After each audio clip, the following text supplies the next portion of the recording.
Kamusta at welcome back again mga senpai. Ngayon ay lathala natin na chapter ay ang chapter 67 na pinamagatang anathema, kung saan ay pag-uusapan natin kung sino si Beelzebub at bakit siya kinatakutan ng ibang god sa Valhalla. Mahaba nga ang chapter na ito kaya sinamarize ko na lang para sa inyo. So bago nga tayo mag-umpisa, unting recap muna tayo sa previous chapter. Nagalit nga si Bruheld kay Buddha sa hindi pagpapaalam nito sa kanya na aalis. Then pinuntahan na nga ni Bruheld ang pang-8 round representative ng mga mortal na walang iba kundi si Nikola Tesla, ang kinikilalang ultimate mad scientist of all time.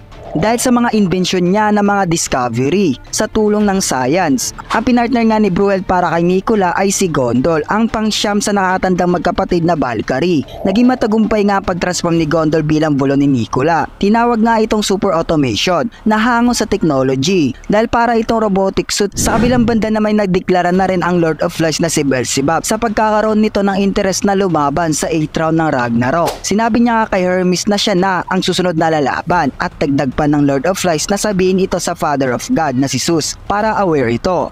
Ang pangalang Beelzebub ay kinikilalang Prince of Devils dahil ito ay nagsisimbolize ng gluttony. Binansagan nga itong the Lord of Flies. Nakapaloob nga sa kanya ang curse na habang buhay siyang babantayan ni Satan, ang kinatatakutang fallen angel. Dahil nga sa katawan ni Beelzebub kung saan siya nagmula, ang lahat ng god sa Valhalla ay natatakot na sa kanya. Then ito nga rin yung naging reason upang mamuhay siya mag-isa at never nakipag-interact sa kapwa gods dahil sa mga kumakalat na rumors na once na dumikit ka sa kanya o nakisalamuha ay possible na magkaroon ka ng misfortune at ito pa ang magiging reason ng iyong kamatayan.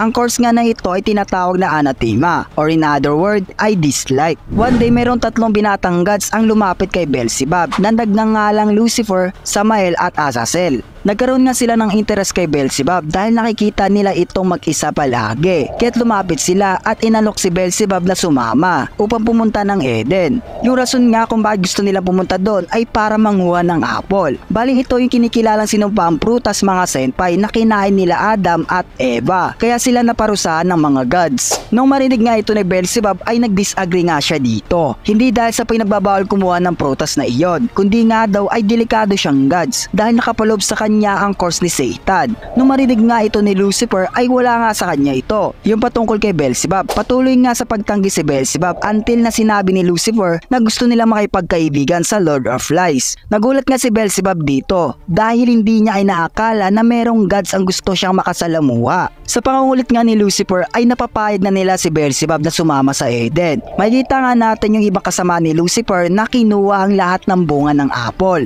Then naiwan si Beelzebub at Lucifer sa ibaba upang saluhin yung mga apple. At malailang sandlit lang ay bigla silang nakita ng guard ng Eden at hinabol sila. Dali-dali nga nagtakbuhan ng magkakaibigan upang hindi mahuli. Lumipas ang ilang araw ay palagi nang sumasama si Beelzebub sa 3 gods na iyon. Bali nga'y gumaan na pakiramdam ni Beelzebub dahil nakakaya niya ng makisilamuha sa iba. Habang nagkakatuwa ng 4 na magkakaibigan ay biglang napaisip ang Lord of Flies na napakasaya pala daw ng ganitong normal na buhay, kung saan ay may nakakasama siya sa lahat ng mga bagay-bagay at kinikilala siyang totoong kaibigan.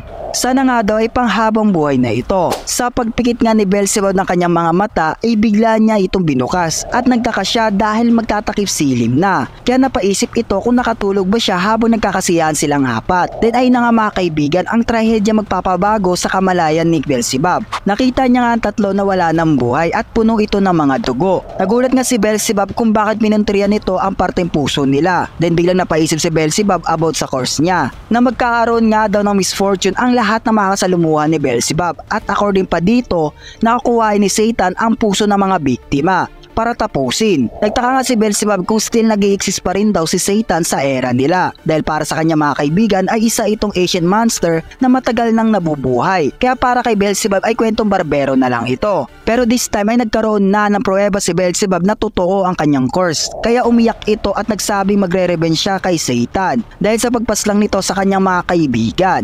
Matapos nga iyon sa lugar ng library ay makamataan natin si Beelzebub na nagre-research patungkol sa true identity ni Satan. Bali nga ay ginugol ni Beelzebub ang lahat ng kanyang oras para dito. At sa hindi inaasahan ay merong isang babaeng gods ang lumapit sa kanya na nagngangalang Lilith. According nga sa kanya ay nagkaroon siya ng interest about kay Satan. Kaya tutulungan niya si Beelzebub para mahanap ang Asian monster na ito. Binaliwala lang nga ito ng Lord of Flies sa kadahilan ng ayaw niya ma-involve ang ibang gods sa kanyang mga problema. kaya umalis siya. Then nagalit nga si Lilith at sinabi nito na pinatay daw ni Satan ang kanyang childhood friend na si Lucifer. Kaya doon natin napagtanto mga kaibigan na parehas sila ni Beelzebub na gustong magigante. Alam rin ni Lilith yung about sa curse ni Beelzebub patungkol kay Satan. Kaya hindi niya ito sinisisi sa pagkamatay ni Lucifer. Dahil para sa kanya mga kaibigan ay biktima rin si Beelzebub. Pinilit nga ni Lilith si Beelzebub na makipagtulungan sa kanya para mapuksan nila si Satan. Kaya wala nang nagawa ang Lord of Flies at pumayag sa kagustuhan ni Lilith. Sabay nga silang nagsaliksik at hinanap nila ang lahat ng libro na merong impormasyon patungkol sa Valhalla at Helem. Nagbabakasakali nga silang matagpuan ang hinahanap nila dahil may posibilidad na nandito ang ancient monster na si Satan.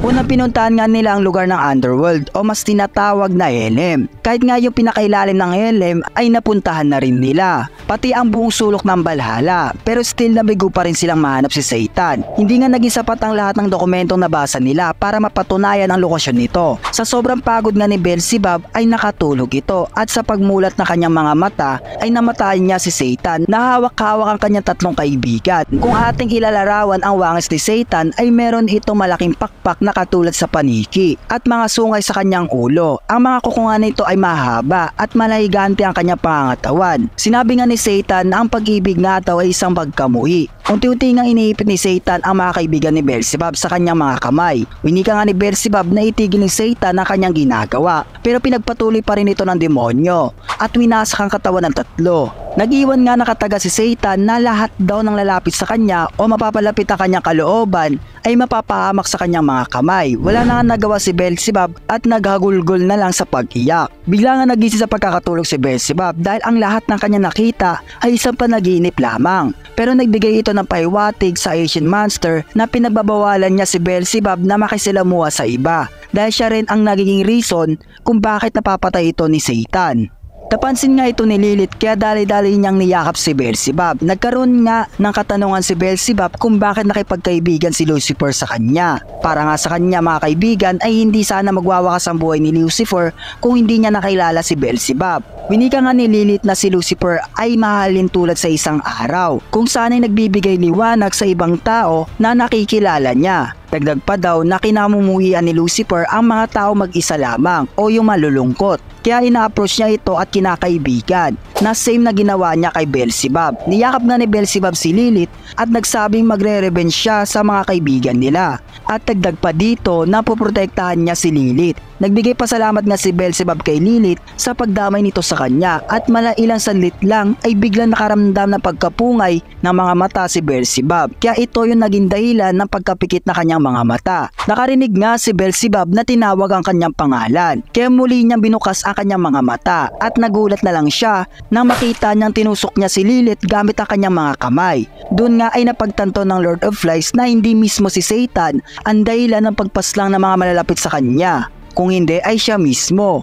So meaning to say ay pinoposes ni Satan si Beelzebub habang wala itong malay. At dito niya ginagawa yung karumal-dumal na pagpaslang sa mga kaibigan ni Beelzebub. Nagawa pa nga ni Lilith makapagsalita at winika nito na mabuti naman daw ay bumalik na sa sariling consciousness si Beelzebub. At doon nga mga senpai ay biglang nag-flashback kay Beelzebub yung mga nangyari habang kasama niya ang kanyang mga kaibigan.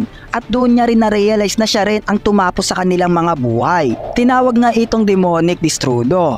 Dahil nagkakaroon si Beelzebub na pangalawang katauhan kung saan ay kasalungat niya ito na nagagawang pumaslang ng mga mahal niya sa buhay. So basically habang walang consciousness si Beelzebub ay kinokonkor ni Satan ito. Sinisisi nga ni Beelzebub ang kanyang sarili dahil hindi niya akalain na matagal niya nang nakakasama si Satan sa kanyang katawan. Sa pag-alis nga ni Beelzebub sa kanyang kamay ay natumba si Lilith at winika nito na naging masaya siya na nakasama niya si Beelzebub. Nagkaroon na nga nakasagutan ang lahat ng katanungan ni Lilith patungkol sa ancient monster. Kaya ang quest nila ni Beelzebub ay dito na magwawakas. Dagdag pa ni Lilith na hindi galit si Lucifer sa mga nangyari dahil alam nila na hindi si Beelzebub ang gumawa ng ganong bagay. Umiyak nga si Beelzebub at patuloy niyang ginigiit na siya si Satan na dapat na siya sisihin at pagkamuyan ng mga gods. Sumagot naman si Lilith na pinapatawad niya si Beelzebub sa mga nangyari dahil alam niya na biktima lang rin ito sa mga kasamaan ni Satan. Huminga ng huling pabor si Lilith na para nga daw sa kanilang kapakanan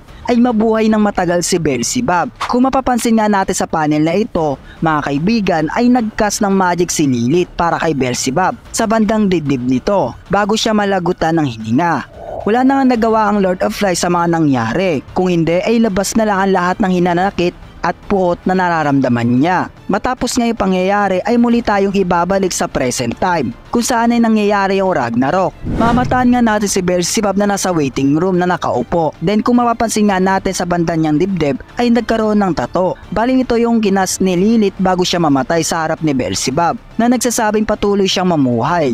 Pero dahil na rin sa kalungkutang natatamasa ni Beelzebub ay gusto niya nang tapusin ang kanyang buhay.